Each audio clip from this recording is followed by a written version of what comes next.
Hey, I'm here with Steve Dickey, who is one of our head guides here on Lake Taneycomo, and just wanted to get a quick fishing report from Steve. Always have to write out our fishing reports, which I'll write something, but it's nice to talk to Steve. He's always very descriptive with his reports, and so Steve, I know you went out yesterday. We did. We went out. Got some people and you fished in the trophy area? Yep, we went out last night in the trophy area and did pretty good.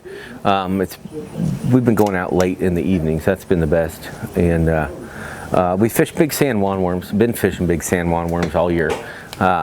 Bright colors, except for in the middle of the day, maybe red, but pink, white, orange, big ones. A little bigger than you can buy. I've been tying them quite a bit longer, and it's been pretty good. The water's been on 24 hours a day all year, so we've just been drifting a lot, in 3/16 ounce weight, sometimes a quarter if they've got all four running. But it's been a heavy 3 or light 4 generators, and so 3/16 has been about right. And the fish, they're in the ditches and behind the rock piles. So just been sliding back and forth across the lake to wherever the drop-offs are, or the bigger rocks. They've been in the chunk rock, just softball, bowling ball size rocks is where they've been. And then especially on the drop-offs, and in the gravel there's ditches. So the flats, typically you don't find them up on the flats much in the fast water, but I think because the water's been on all year, they've been up there. And there's little depressions in the gravel flats, and they've been sitting in them. So the problem is you just go by them so quick. There might be 10 in one little ditch, but you just go by them so quick, you only got one little shot, So somebody in the boat will pull one out, but then you're done and past it. Yeah. So when you fish out in the trophy area, you're catching a little better fish than down here, or? Yes and no. It's kind of different this year with the water being on. So our average fish is bigger for sure in the trophy area, but our biggest this year have come below Fall Creek. That's where the biggest have been, and in the deeper holes, in 12 to 18 foot of water. That's where the best rainbows and the best browns have come this year, all below Fall Creek. It's where our biggest have been. And some of those caught on sand wandworms. After we haven't been quitting right at the Fall Creek with flies, we've been continuing to drift down to Short Creek, and we've caught a lot of nice fish down there. Night crawlers have been good, and air injected night crawlers. Lots of browns this year. I think the water running all day brought them up the lake this year, because I feel like we've caught more this year than we have in 2 years combined, just this summer, so, and more than we typically catch sometimes in October.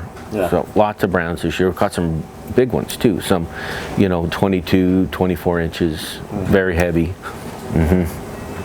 And so that's been good, and there's a lot of fish too suspended closer to the banks, and been willing to come up. You got to jiggle your float a lot, but they'll come up and grab trout magnet and a ginger micro jig, and even just a small hair jig under a bigger float has been good too. So when you're fishing something under an indicator, typically how deep are you fishing? 12-foot leader, typically with a BB or a AAA on it, a bigger float to hold all that weight up, and of course mending the line a lot. When you're trying to fish that slower slack water, you got to mend a lot, and a lot of the bites come on the mend. When you pick that line up, roll it over, they take it right then. They've been real picky about the mend, real picky. But just jiggle, mend, and when it seems like when you go to fold your line over, they grab it. And so when you're just drifting, it's just drifting down straight, but when you mend it, it picks the fly up, moves the float, picks the fly up, and it makes it sink straight down, and that current wants to pendulum it up real quick, and as soon as you mend it, falls back down, then it starts to rise again, you mend it, falls back down, and they've been wanting it hanging straight. And as soon as you have a bow in your line or you're tugging on it at all, then you don't get bit at all. Right. And then when you start paying attention to mending again, then you start getting bites again. It's a quick bite, but for the guys wanting to fly fish and the spin fishermen who don't want to bottom bounce, it's been fine. Yeah. They've been catching plenty of fish. Yeah. So down below, are you fishing down Monkey Island or any place Yeah, down there? we have been. We've been drifting power bait down there. That's been good. And also from Monkey Island to the bridges, that's been good. And especially when the kids in the boat, just drifting power bait and stuff. We haven't been catching real big ones down there, but we've been catching quite a few. And fishing night crawlers still? Not that far down. Seems like once I get down to past Cooper Creek, then I've been fishing power bait. Okay. Yeah. And everybody asks what color? Pink and white.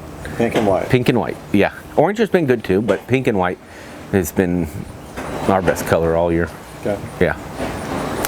Yeah. And then also with dragon night crawlers, we've been putting one white egg on, and that seems to help get their attention, especially if it's early in the morning. You just slide an egg up the line, just power bait egg, and then nose hook the night crawler, and that works good too. Okay. Yeah. All right. Yep. Sand lawnworms, jigs. It's been the most exciting bite for us. That's what we've caught the most on. Yeah. Okay. Well, I appreciate your time, Steve. You're welcome. I'll let you get back to your errands, and I appreciate it. You're welcome. Okay. Thank you. Okay. We'll see if this works. Got to do that to coordinate the sound, and we'll see if that works. Okay. I thought you put a clapper on it. No. Clap on, clap off. No.